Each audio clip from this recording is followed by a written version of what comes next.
পৌঁছে দেওয়ার পর তারপরে আমরা একটা দোকানে গেলাম,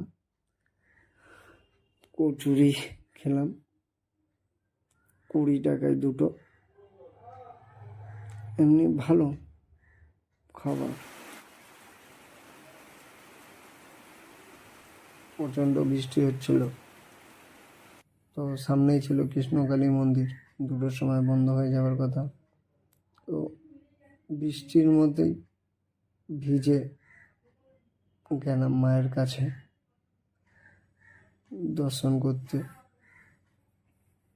কেওড়াতলা শ্মশানের পাশেই ছিল মন্দিরটি,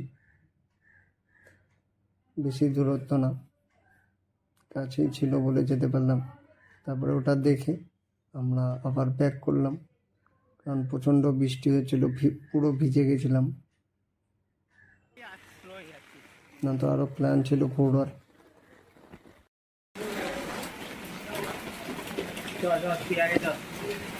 ভিডিও ম্যান আছিস।